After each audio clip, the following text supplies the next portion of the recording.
life से अदुगा लाइगनबु लाकपगी मखा ताबा चथबताय येंगे लाकप्राय नमाय sound से लादी खंगले को लाक लाइफ से कराय ने प्ले ओरो ने हे कराय ने प्ले ओरो ने हे लाख रे होजिकता हाम बगी लाक तपसी करिगिनो ज्ञानम तादरे को होजिकती साउंड लाभनी महम तरा यामना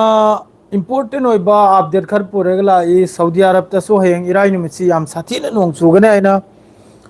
ngarang haldagi di jiddarom da yam sathina nong chudna yamna behal haibdu pura lambi latang madre di sorok mairok ama yam sathina nuksan ni ko ek number da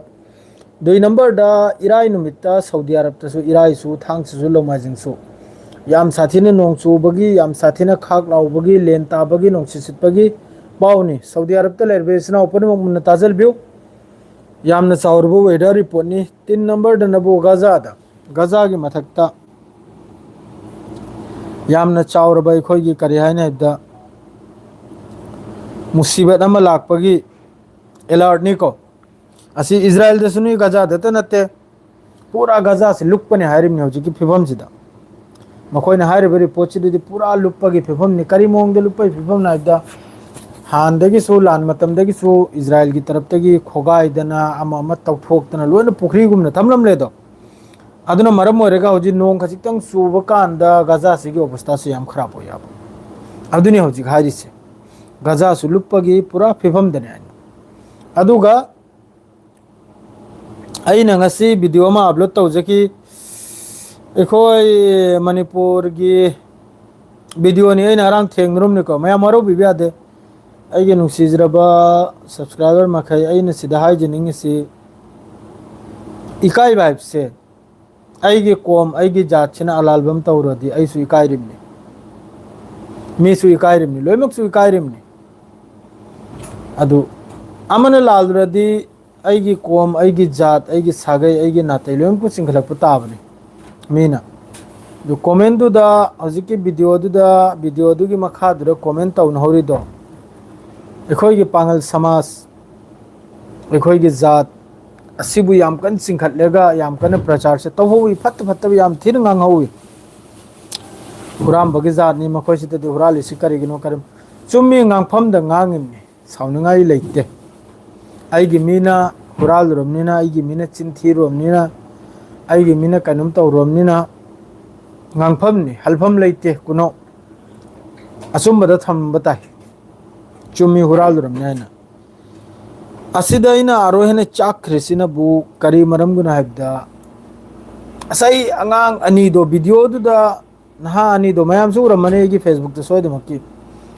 adura ama buna bu amatang thau ki ge haina yamna nungsina ni makoina treatment tawri do yamna phattana natte da kanam comment ni yamna phat khidri se aduga huram ba phari ba amam duna du yamna phatta ba treatment tawde fajana huram ba siri nungai te amatang thau ki ge kra hairega adum nipa ama sai huram ba ani sire ama kainomu machin sire charga nokphet tawya adu badana ba mana nokphet tawbudu ubdana ba igi pura blood pressure sugar fagar loin lairam dabkra loin laigidna high oi girese mana ikai da bagi saruk to मखोंग ते पसुनते मखुत ते पसुनते सिदा हारेगा सो आई बदनाम ओरिमनि आई पांगल मैतै पांगल आई बदनाम ओरिमनि आई गी meme न सोइरुब दो any Manipur दो इगरा कसार दो इगरा त्रिपुरा दो इगरा बांग्लादेश दो इगरा आई गी मीम न सोइरो दि आई बदनाम ओरिमनि आई ना अद्र फॉलोअर व्यू कानिंगना नते ने लावरे से आई इकाइरिमनि आइगी मी एमना हुरालुरदिने आइगी कोम दुबना चिंथ्रा इदो आइगी सागैना तै दुबना पांगल मैतै पांगल कुरान बा हाइ खिप्राचे याम चावख्रो पॉइंट ना अदु हाइहनिंग ब्रो मयाम तुगे जद्रो अदुक म वांगांग सांगांग दो नसीर हुराम मनी जावेद हुराम मनी फलाना हुराम मनी हाइरक लो याबा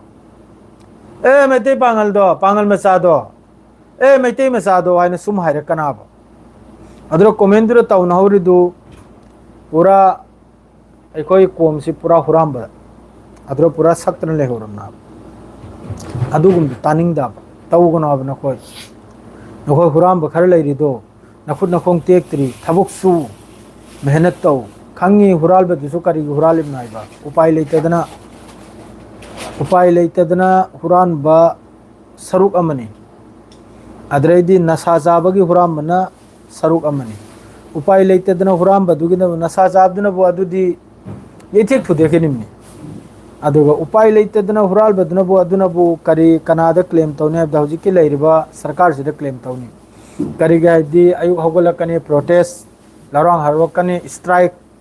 नोंथिल हौरकनी कुकीगा थोमजन्नरे लौरांग हौरकनी फलाना येजन्नरे हयंग नोंगालेगनबु अदुदा अदु तौबे यारोय अदुदा अदु प्रोग्राम तौबे यारोय अदुदा अता तौबे यारोय ना प्रजा मयाम से मैते वगैरह पांगल वगैरह मणिपुर लंपाक से लेरिबो प्रजा मयाम से थबुक सुफम खंगद्रे लान सिदा दुमता बार बार तौजंदना कोइले लेजंदना लेबसिदने मथों मरम नाइद्रे चानिंगाय थकनियाय लेरक्त्रे अदुना हुरालम बसु याइबा अदुना खुद सांगदोरकपसु ओरम याइबा अइगी हिसाब तैना उनको म तौरमनिको अदुगा इज्जतती याम साथिन ताब थबुकनिको याम साथिन ताब थबुकनी अवांगैद स्वाय ग्रमनी सिकुंब वीडियो से प्रचार तौबिरकनो हक्तमा वारक वातेम तौरगा पुलिस तुलिस सिन्नखिब्रे यैथेक थुदेप तौब्रे तौबी खोइना करे इकाय याब याखोय येंबदा फावबी इकाय मखादा कमेंट तौरकपदो याखोय सु मबुक पुकना याब याम साथिन नायब पांगल मचा से हरकसे पांगल मचा से हरकसे लोइना इखोय यावरम नाबे तावसि आई रिक्वेस्ट तौजरिमनि मैते इचनावदसु पांगल इचनावदसु मैते की फाबो वगैरह पांगल की फाबो वगैरह नागा की फाबो वगैरह कुकी की फाबो वगैरह सोशल मीडिया तदे थादोकपुरकुन इकाइजै सेंग इकाइजै याम साथेन हुराम बगी लकप करा फंगबा हरिसे याम साथेन चोपन निगाय वाने अदुगा लोगेदा खजिक्तंग ngau sa phaisana ba adredi khajiktan kanu do adu natbdi yang haidu dam lo mai thabuk ruji surga chaba ngambumi adugum dugi video photo thangalak pase nungai te tawbi gano request ni yamne ikai je sengna ibda adredi hoji gaza ge halat si aina mayam dahai rijni yam sathina kharab ni ko yam sathina kharab haidu yengu sigumba thaudok se अखोना Kasar लेब कांदा अना हागुमसु लेब कांदा हागुममसु लेब कांदा हुरामबसु कोंगाई मफाई माद्रेदी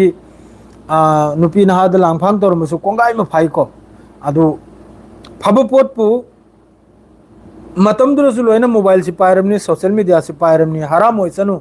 कनामतना तिल घरिमनी लाख खंगिब्रने नुपी ओंग उरेगा पुरो उरेगा नुपी ओंग उरेगा माद्रेदी निपादुग lab Hibi यादे हाइंक्रा चेंथोक changing तौनदना माद्रेदी फादोक फाजिन तौनदना लैरोय निपादु पामदे हाइंक्रा ठोखिबगी वाक्या मयाम ओइग्रमना अदुगुंबगी पोतुगी social media दा फै याम साथिन फै अइनि एंगनि याम साथिन फै को प्रचार से तौदाबा अदुगा अदो माइकैदा हक्ता कनोमसि ओइबगा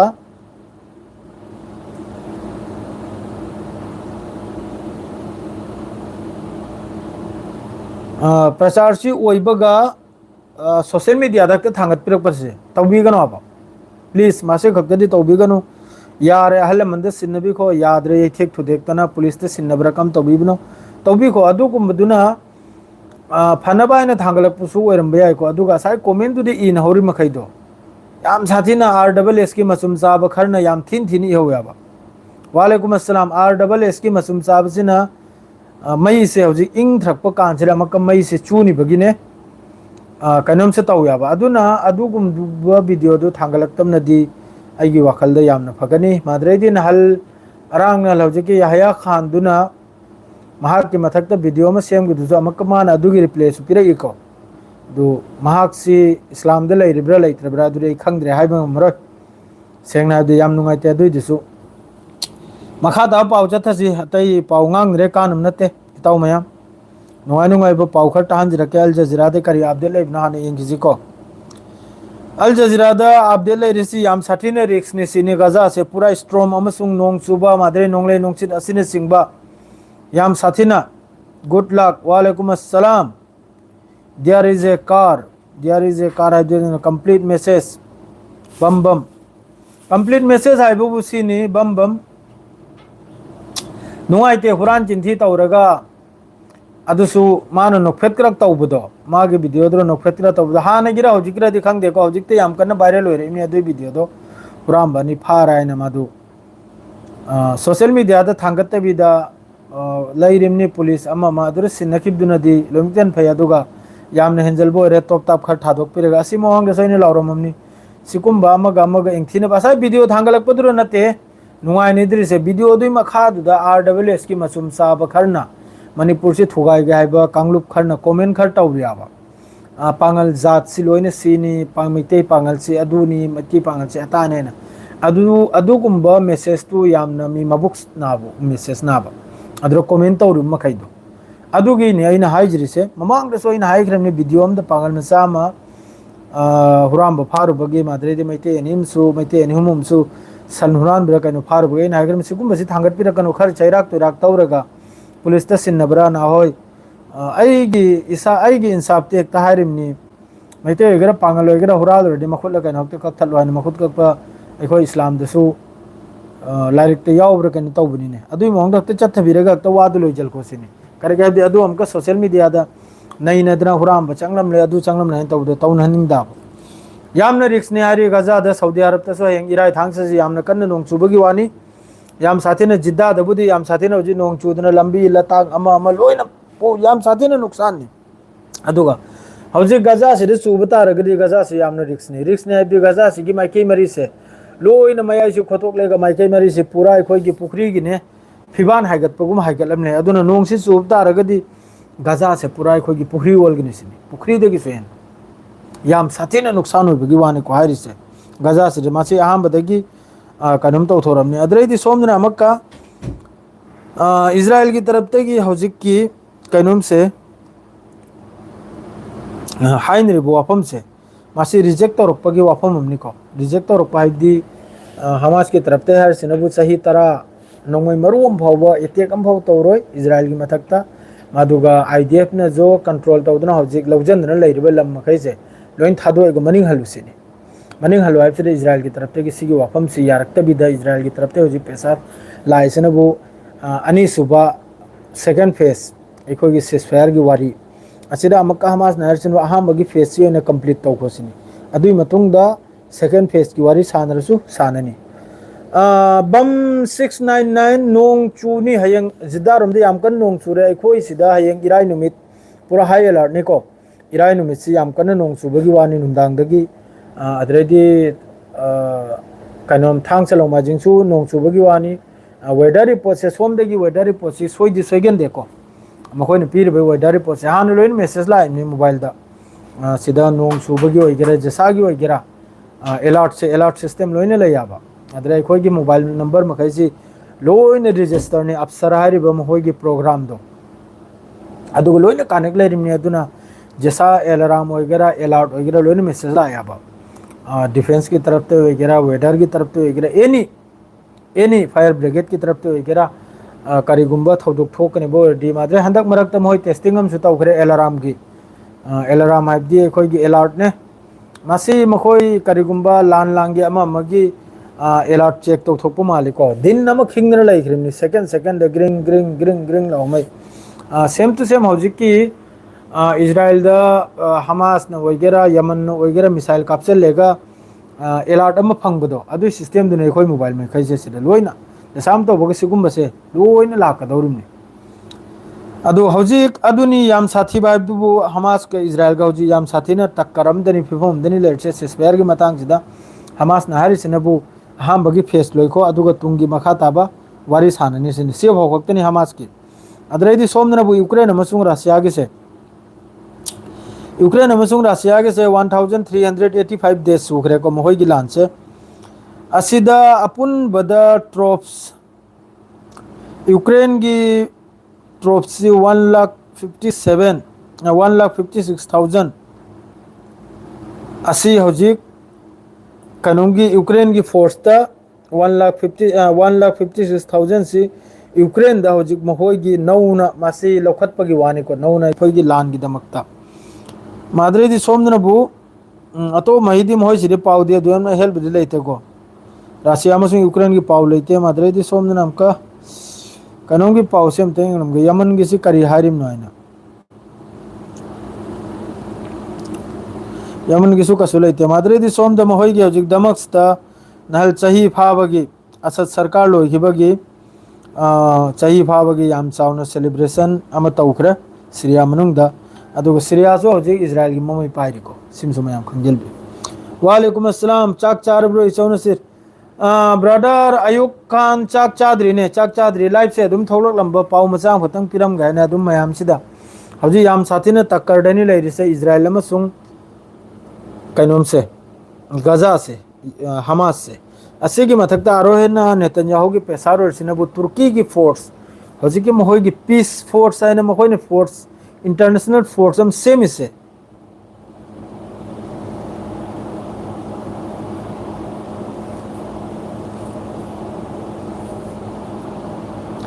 माने वाईएम तोंबा 50% मेंटल हेल्थ प्रॉब्लम हर से मासी ओइरमगने आई वखल द करी की ओइरमगने अबदी सिगी मतंग सुवा मचांग फत थमजरम के मैं मरो भी आदे नुमित चुप स्ट्राइक माद्रेदी प्रोटेस्ट अदुग मथंग दा अदु लोरकनी फलाना के कखाई नरे फलाना के तौनरे फलाना के ये थमजन नरे माद्रेदी बोदाड अदुम तौनरे आ कुकी ग मैते ग थमजन नरे कुकी ग पांगल ग थमजन नरे कुकी ग मैते ग पांगल ग थमजन नरे असी कुंबा माद्रेदी संगाई फेस्टिवल होइगेरा फलाना फेस्टिवल होइगेरा अद्रेदी फलाना हुराम होइगेरा ड्रग्स असी कुंबा प्रॉब्लम मयाम से मयाम थोक लाबा अद्रेदी थबुक सुफम खंगद्राब पब्लिक से मैते होइगेरा पांगल होइगेरा अद्रेदी डिमांड न तौजलकपने डिमांड सु मयाम तारी मफम मफम दि चल्लेगा डिमांड तौरे हैना हौजिकि लैरिबा असुमब्र सुमदब्रदी खंगदेको मयाम हाइबिरो सुमदी सुमी हैने लालदी लाले हैना अदुम पाउता जबै वानिको हौजिकि लान थेंगरिबा कांगलुप मखैनसु माद्रे अतै अतै कांगलुप मखैनसु यामना साउना डिमांड तौजलबा अखोई खुलंगाकपनी अखोई लान थेंगनो मीने हैंक्रा अदुगुमै पाउसो अदुम ताइको अदु कयाम सुमनो सुमदमनो अदुरि खंगदेको डिमांड सी याम साउन लौराइन तारी मैते दगिसु पांगल दगिसु खंगिब्रने अदुग लोगेदा साइगी यामना चाउन ऑर्गेनाइजेशन दु ओइरोमनिना चानिंगाय थकनियासो अदुसु मेंटेन तो मथौ तारमिदो अदुना मरम ओरगा डिमांड सु चाउन लाक्चलबा असिगु मसिने यामना मेंटल याम साथेना मेंटल ओइबा ताबनी नियमनी ओइबा ताबनी मेंटल ओइबा ताबनी नियमनी मेंटल ओइगनिमनी प्रजाना सेमनिना मेंटल ओइगनिमनी नियमनी अदु याबंदे असिदा पीस पुरक पसे यामने दरकार ने याम साथीन दरकार ने नत्तब तारगदी यामना तुंगदा इखोइसी वाने आइगी चापता पीस पुरक प यामना अथुबदा दरकार ने एनी कम्युनिटी ओइसनु अफब पुरक प यामना अथुबदा दरकार ने सुम आरो एक बोछर दुई बोछर गो वर्दी याम साथीन वारनी पूरा इखोइगी अंधकार अमंबदा ताखिब तारे हिमालय पाक से अमंबद चंगिब तारे अमंबद पुरा अदुना लंबी द थोकलेगा पीस पुरकपा खतनब चाइनबना कसु कानदमनी ताउसिंग मैते वगैरह पांगल वगैरह कुकी वगैरह खतन चाइनमने कसु हेक कानदमनी इदा लाइक लाइसु होइबो ओजा लाइ गुरु मखैना फमलेगा अदुगा पॉलिटिक्स से थादोखरो को पॉलिटिक्स से हजि मोंग तो हलकिनी फून हलकिनी कम्युनिटी अमगा सोइद्रमनी फून हलकिनी पांगल गोइगरा मैते गोइगरा कुकी गोइगरा नगा गोइगरा मखोइदि भोट फंगदबि आदे आइना चिरोन चिनाई तौरगा फून हलकपा खतना हलकपा सीन हलकपा मयाम योरकनी अदु मखैदुदगी लापन लैरगा पॉलिटिक्स सिदगी लापन लैरगा अफब पुरकनबा करी मोंगदे अखोइसे पुन्ने हिंबा यागनी करी मोंगदे पैसा तालबा यागनी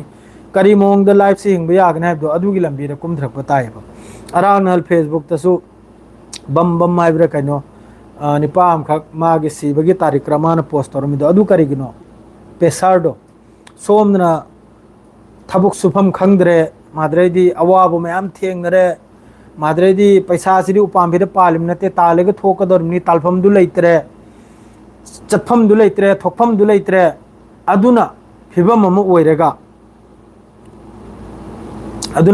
ओइरेगा मी मखैसे लोने मथोंग नायरक्त्रिमना मथों नायरक्त्रिम अदुना अइना खंगजबा आइबबु कनामतगी मिसंग मिखासु तौदबा ꯑꯆꯨꯝꯕ ꯂꯝꯕꯤ ꯆꯠꯄꯤꯕ ꯑꯆꯨꯝꯕꯗꯨꯕꯨ ꯆꯨꯝꯃꯤ ꯍꯥꯏꯔꯝꯕ ꯑꯂꯥꯜꯕꯗꯨꯕꯨ ꯑꯂꯥꯜ ꯂꯥꯜꯂꯤ ꯍꯥꯏꯔꯝꯕ ꯑꯦꯅꯤ ꯀꯣꯝꯃ꯭ꯌꯨꯅꯤꯇꯤ ꯑꯣꯏꯁꯅꯨ ꯃꯩꯇꯩ ꯑꯣꯏꯁꯅꯨ ꯄꯥꯡꯒꯜ ꯑꯣꯏꯁꯅꯨ ꯅꯥꯒꯥ ꯑꯣꯏꯁꯅꯨ ꯀꯨꯀꯤ ꯑꯣꯏꯁꯅꯨ ꯂꯥꯜꯂꯗꯤ ꯂꯥꯜꯂꯦꯅ ꯍꯥꯏꯔꯝꯕ ꯃꯊꯧ ꯇꯥꯏ ꯑꯗꯨ ꯉꯝꯕ ꯃꯊꯧ ꯇꯥꯏ ꯈꯪꯉꯤꯕ꯭ꯔꯥꯅꯦ ꯑꯁꯤꯗ ꯃꯤꯆꯪ ꯆꯪꯂꯣꯏꯗꯅꯤꯝꯅꯤ ꯁꯤ ꯄꯥꯡꯒꯜꯅꯤ ꯃꯩꯇꯩ ꯄꯥꯡꯒꯜꯁꯤ ꯄꯥꯡꯒꯜꯅꯤ ꯄꯥꯡꯒꯜꯒꯤ ꯃꯤꯆꯪ ꯆꯪꯒꯅꯤꯝꯅꯤ ꯃꯩꯇꯩ ꯄꯥꯡꯒꯜꯁꯤ ꯃꯩꯇꯩꯅꯤ ꯃꯩꯇꯩ ꯕꯤꯜꯀꯨꯜ ꯅꯠꯇꯦ ꯑꯆꯨꯝꯕꯗꯨ ꯍꯛꯇꯣ ꯑꯩꯈꯣꯏꯒꯤ ꯏꯁꯂꯥꯝꯗꯁꯨ ꯍꯥꯏꯔꯤꯕꯅꯤ ꯍꯛ ꯑꯆꯨꯝꯕ ꯉꯥꯡꯉꯨ ꯃꯆꯤꯟ ꯊꯤꯒꯅꯨ ꯍꯥꯏ ꯑꯆꯨꯝꯕ ꯉꯥꯡꯕꯗꯣ ꯑꯗꯨ ꯑꯇꯩꯅꯁꯨ ꯀꯤꯒꯗꯧꯔꯤꯕꯅꯤ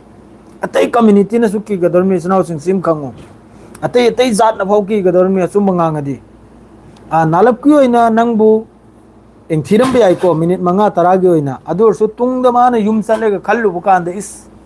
ꯃꯩꯇꯩ ꯄꯥꯡꯒꯜꯅ ꯍꯥꯏꯍꯧꯔꯤꯗꯣ ꯆꯨꯝꯗꯤ ꯆꯨꯝꯃꯤꯀꯣ ꯍꯥꯏꯅ ꯃꯥ ꯏꯪꯊꯔꯛꯀꯅꯥꯕ ꯃꯥ ꯅꯣꯡꯉꯥꯜꯂꯒ ꯅꯪꯒ ꯅꯈꯨꯠ ꯄꯥꯏꯅꯅꯥꯕ ꯁꯂꯥꯝ ꯗꯨआ ꯇꯧꯅꯅꯥꯕ ꯍꯥꯏ ꯍꯦꯂꯣ ꯇꯧꯅꯅꯥꯕ ꯑꯍꯥꯟꯕꯗꯤ ꯃꯥꯒꯤ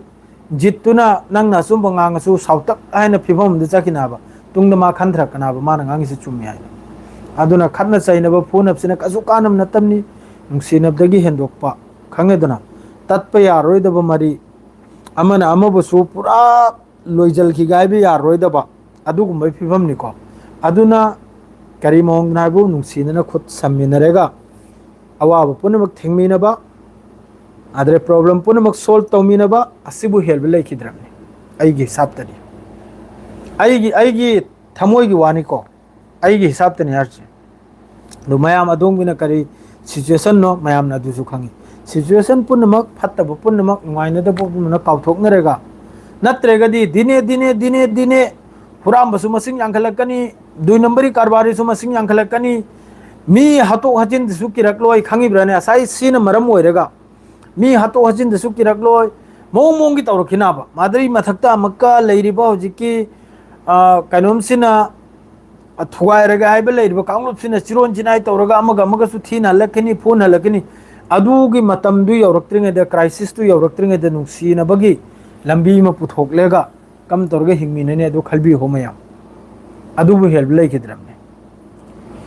ꯑꯗꯨꯅꯤ ꯏꯇꯥꯎꯁꯤꯡ ꯃꯗꯨꯃꯛꯄꯨ ꯑꯩꯈꯣꯏ ꯔꯣꯝꯗꯗꯤ ꯌꯥꯝ ꯁꯥꯊꯤꯅ ꯁꯥꯟꯇꯤꯅꯤꯀꯣ ꯑꯩꯈꯣꯏ ꯀꯁꯥꯔ ꯂꯣꯝꯗꯗꯤ ꯌꯥꯝ ꯁꯥꯊꯤꯅ ꯌꯥꯝꯅ ꯅꯨꯡꯁꯤꯅꯩ ꯏꯇꯥꯎꯁꯤꯡ ꯌꯥꯝ ꯁꯥꯊꯤꯅ ꯑꯃꯒꯁꯨ ꯃꯌꯥꯝ ꯑꯃ ꯂꯩꯔꯤꯕꯅꯤ ꯑꯩꯈꯣꯏꯒꯤ ꯍꯥꯏꯗ ꯅꯥꯒꯥꯋꯣ ꯀꯨꯀꯤꯌꯣ ꯃꯌꯥꯡꯉꯣ ꯃꯩꯇꯩꯌꯣ ꯄꯥꯉꯜꯂꯣ ꯂꯣꯏꯅ ꯀꯨꯂꯤꯌꯣ ꯉꯁꯤ ꯐꯥꯎꯕ ꯑꯜꯍꯝꯗꯨꯂꯤꯜꯂꯥ ꯆꯦꯛꯃꯨꯛ ꯂꯥꯎꯅꯗꯦꯀꯣ ꯌꯥꯝ ꯁꯥꯊꯤꯅ ꯑꯟꯗꯔꯁꯇꯦꯟꯗꯤꯡꯗ ꯁꯤꯜꯆꯔ ꯂꯣꯝꯗ ꯑꯣꯏꯒꯦꯔꯥ ꯑꯃꯔꯣꯝꯗ ꯑꯣꯏꯒꯦꯔꯥ ꯈꯖꯤꯛꯇꯪ ꯑꯃꯒ ꯂꯥꯎꯅꯔꯗꯤ ꯑꯍꯜ ꯂꯃꯟ ꯊꯣꯛꯂꯒ ꯍꯩ ꯈꯠꯅꯕ ꯌꯥꯕ꯭ꯔꯥ ꯀꯔꯤ ꯈꯟꯗꯧꯔꯤ ꯍꯥꯏꯈꯤꯗꯅ ꯍꯥꯟꯅꯒꯤ ꯑꯔꯤꯕ ꯕꯪꯒꯥꯂꯤ ꯍꯤꯟꯗꯨ ꯃꯥꯗ꯭ꯔꯦ ꯕꯪꯒꯥꯂꯤ ꯃꯨꯁꯂꯤꯝ ꯃꯅꯤꯄꯨꯔꯤ ꯃꯨꯁꯂꯤꯝ ꯑꯁꯨꯝ ꯇꯧꯔꯒ ꯂꯤꯗꯔ ꯃꯈꯩꯗꯨꯅ ꯊꯣꯛꯂꯒ ꯏꯄꯥ ꯏꯄꯨꯗꯩ ꯂꯩꯔꯛꯏꯕꯅꯤ ꯑꯗꯨ ꯇꯧꯕ ꯌꯥꯕ꯭ꯔꯥ ꯍꯥꯏꯅ ꯂꯥꯎꯖꯜ ꯈꯣꯡꯖꯟꯗꯅ ꯁꯥꯟꯇꯤ ꯄꯨꯔꯛꯏ ꯑꯗꯨꯒ ꯂꯣꯒꯦꯗ ꯄꯨꯂꯤꯁ ꯐꯣꯟ ꯇꯧꯗꯅ ꯑꯃ ꯐꯣꯟ ꯇꯧꯗꯅ ꯀꯥꯔꯐ꯭ꯌꯨ ꯁꯥꯟꯇꯤ ꯂꯥꯛꯈꯤꯕ ꯁꯦꯀꯦꯟ ꯑꯃꯗ ꯁꯣꯜꯕ ꯑꯣꯏꯈꯤꯕ ꯑꯗꯨꯝ ꯇꯧꯗꯅ ꯑꯗꯣꯝꯗꯁꯨ ꯑꯗꯨꯝ ꯇꯧꯕꯤꯔꯒꯗꯤ ꯌꯥꯝ ꯐꯒꯅꯤ ꯍꯥꯏꯅ ꯈꯜꯂꯤ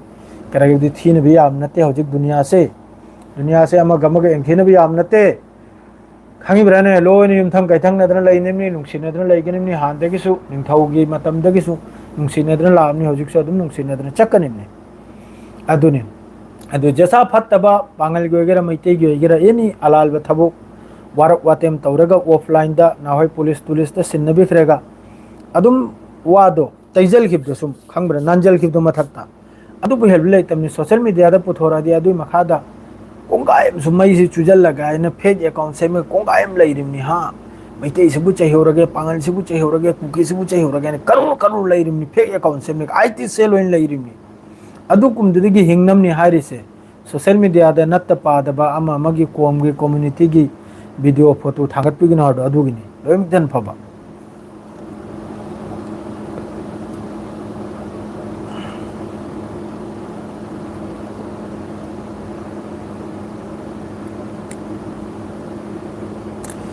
मानी YM तोंबा नहाक नहर से बिल्कुल असेंब बिल्कुल 100% राइट नी 100% राइट इंशाल्लाह तौनी अब्दुल अवल सोद मकी तौनी तौरिमनी हमेशा सु नहाक नहर से बिल्कुल असेंबनी मखोई पॉलिटिक्स नी कम्युनिटी अनी सिबु लरी न हल्लेगा जेमने तेमने तौदना फोन हल्लेगा सैन हल्लेगा मखोई वोट बैंक ओइबा मादरेदी मखोई हाइबुबु मखोइना 2014 दगी हजु फाउदा मखोइना वादा तौरकपसिदने ngasi फौबा हराम होइसनु बस मखोइना बर्बादी खक्तनी तौरसे अरांग नहल इंडिगो की फ्लाइट अखोई कैंसल होइखिबा निनी हुमनिदो असिदा एयरलाइंस अते अते इंडिया एयर इंडिया अते अते सि लुपाल टिकट लाख लाख योल ग्रिमनि 80,000 1,70,000 सुम बेंगलोर दगी कलकत्ता पाइबा कलकत्ता दगी दिल्ली पाइबा सिकुम फ्लाइट मखैदो 1 लाख योल ग्रिमनि दुनिया की लेरंबा हान एयर इंडिया की सर्विस अदरेदी अते अते मैम लेरमिमनि किंग फिशर अमम लोइना बर्बाद तौखरेगा हजिक 65% इंडिगो मादरेदी 19% ले कइनो एयर इंडिया अदुना पाइजन न लेरिमने खंगिब्राने अदुगुम मैम लेहिरे अब होइसिना तौरकपदा इंडिगो न पूरा सरकार बु पूरा नाचाई सुम नाचाई ग्रिमनि खुदोमबिदा अदुगा हजुकपुरी नॉर्मल होरे को नॉर्मल होरेसु प्रजा मैम वाबा कोंगायम नबु असीबा अंतिम यात्रा नंगहोदबा कोंगायम नबु नहोंगबजे नंगहोदबा कोंगायम नबु सी मैम यावखराबो गोतना अदु पुनमुक्त तैजल खरे मकोइना कोरोना मतम कम तौखि मैम खंगद्रा कोरोना सिबु पुंग थिल्लेगा चप्रो अनभक संथिजा मखैना पुंग थिल्लु आइना थिल्लल ग्रिमनि कया सुथिन माद्रमी कया नो सीग्रिबा अदुगी डाटा हजु फाव फंगद्री गंगा नदी है असीबन ताव ग्रिमनि कराइने कराय डाटा अदरेदी मंगोंदा बोट पीबा मी मखैगी युम लोइन थुगाय ग्रिमनि यूपी दो गेरा बिहार दो हजु बिहार दो ग्राम का एंग्रो अदुना मखोइसी अदुदसु सोइदमकी राजनीति तौरखिनी अखोइदसु मखोइ तौगदौरिमनि बिल्कुल थाजबि यादे मखोइ पार्टी से सिम खंगु साफ वानी आइगिदी मचिन याम साथिन थी लिमिट एन थी अदुना मखोइ से सपोर्ट तो सुया याम नते सुया है याम नते लई लई रदी आई लई हाइबगुमना नुपी अम खकिसु कराइदनो इ थेंगनाइने मौंग चादबा हनुबि सीदौरबा मखोंग नाकल म कानथोक्तन लैरबा अदुना प्रचार तौखलिबा लई लई रदी आई लई हाइन खल्लो आइने थुनुबि चिलखा फेरेंग त्रेंग कामनिंग लई अदुग्रा हाइगत खेदना लई दुरनि हयंग ना समद्रि एलगा चिंखत खेदौरिदो लई लई रदी बीजेपी लई हाइब्र कनो हाइने मान हाइ अदुमनि न मान एडवर्टाइज कला तौखदो मको फत्रेबा तौनु तौनु खंगिब्राने यामना पॉलिटिक्स त चंगनु पीस पुरगनो बहुत नौ दुआ तोरमनि हमेशा लोय मकपु हिफाजत थमोइना ब्रो सऊदी दा हौजिक एस याम साथिनी इंगले इंगबो बुदी खरखर खरखर हौरकले मादु अते अते दरी याम साथिनी इंगले मुजिबुर बुंगो याम साथि ताइफ लोमदा आभारोम दरी याम साथि इंगले जिद्दा दे याम साथिनी इंगला मनी नोंग चुखरमनिना गिदा दे इंगला मनी सोदमके अदुनी ताउसिंग नहिगी लाइफ से स्वाजिरा दुम लोय जलसी खने सैनेबि यादे नुंगसिनना लयु पुनमक अमत तोइने लयु अमगी अवाबा अमन मतेंग ताउ अमगी अवाबा नुंगाइबदसु सरुक यामिनो अवाबदसु सरुक यामिनो अदुगनि नुंगसिनबा हेलकदौरिसे मीन हाइबे तारुनु पॉलिटिक्स ते चंगुनु पॉलिटिक्स ते लाभन लयु अदुगा थबक थरा सुन बहुत नौ मादुगा अइना फेसबुक तसो अदुम प्रचार तौबनि लाकनिंग मी कया एडवर्टाइज तौरमनि मयाम मा वीजा तुजा की लाकनिंग मी कया बॉम्बे दा दिल्ली दा कोई मी लेबिनी बॉम्बे दा फोन पाइबिनरगा अदुगा लाकनबो खोनबो पैसा तानबो होनबिउ अदुनी अदोम दरी थबक लेरोराय खंगी प्रोटेस्ट का माद्रेदी स्ट्राइक का अदुगा तागायना दुम तौनबदा याम साथिन मखा ताखरे मखोइगे हजिकी पैसा तालबे लंबी से अदुन सोम थौलक्तना पैसा ताल होनबा होनसी सियारे ngasi gi live se swajre lojra assalamu alaikum amasung good night mayam punnamak